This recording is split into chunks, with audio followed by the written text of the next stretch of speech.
අවුරුදු 64ක් ලංකාවේ අංක 1 වෙලා ඉන්න එක ලේසි නැහැ. ජුවෙලරි, ගෝල්ඩ් වගේ ලක්ෂරි ඉන්ඩස්ට්‍රි එකක කරන එක ඉතාමත්ම අමාරු කාර්යයක්. නමුත් වෝග් ජුවෙලර්ස් අපි ඒක කරලා තින්නේ.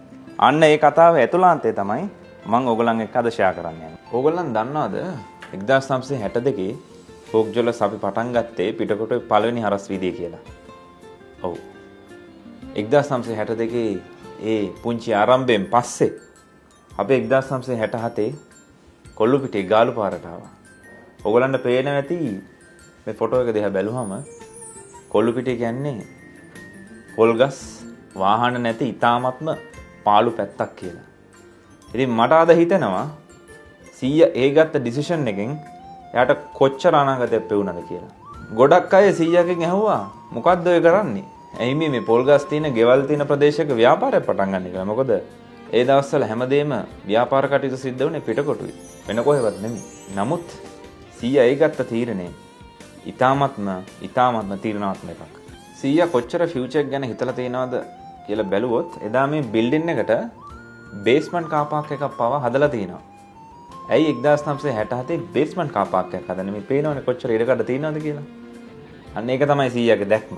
මට වෝග් එකත් එක්ක තියෙන මුල් මතකය තමයි මෙන්න මේ මේසේ. මට මතකයි මගේ තාත්තා මාව පුංචි කාලේ මෙහෙම අතින් අල්ලන් ගෙනල්ලා මම බඩ ගන්න කාලේ මෙන්න මේ මේස උඩ තියාගන්නවා. ඉතින් මම මේ මේස උඩ එහාට මෙහාට බඩ ගන්නවා. එදා මෙතන හිටියේ මගේ සීයා. අද ඉන්නේ මගේ තාත්තා. ඉතින් මගේ ආච්චිත් තාම මේ බිස්නස් එකේ චෙයාපර්සන් වශයෙන් ඉන්නවා.